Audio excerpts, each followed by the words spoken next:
जय जगन्नाथ सांग मैंने पुणी थे मो यूट्यूब चैनल को आपण मानक स्वागत।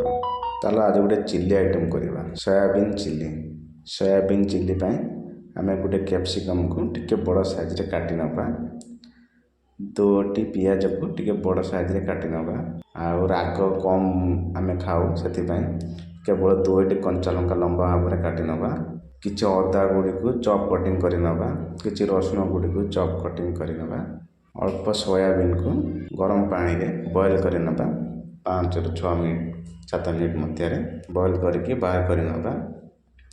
सोयाबीन टिके ठंडा हो गले चिपुड़ी नवा। पानीटा जमती ता दिहरु बाहर जीव। एबे सोयाबीन मध्य कॉर्नफ्लावर लूण सोया सॉस पकईदवा। टिके अदा रसुण पेस्ट देदवा। भल भाव में मिक्स कर नवा। कड़ा बसैबा। कड़ा लगे सोयाबीन गुड़िक छाणिया तेल ऐड करवा। सोयाबीन गुड़ा आमर छाणीदवा। सोयाबीन छणा हो गला। एबे चिली प्रस्तुत करवा। कड़ारे तेल ऐड करवा।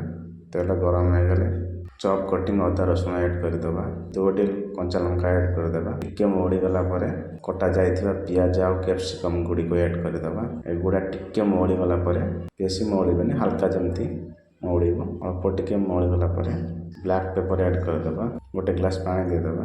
कॉर्नफ्लावर घोल देदवा टिके मोटा अंश आसवा परी। टमाटो सॉस ऐड करदवा। ग्रीन चिली सॉस ऐड करदवा। अल्प रेड चिली सॉस ऐड करदवा। माप अनुसार सोया सॉस ऐड करदवा। सब गुड़ा ऐड कर दे घाटी दवा।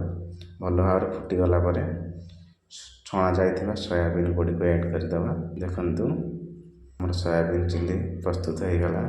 टी सांगरे बहुत बढ़िया लागियो खाइबा।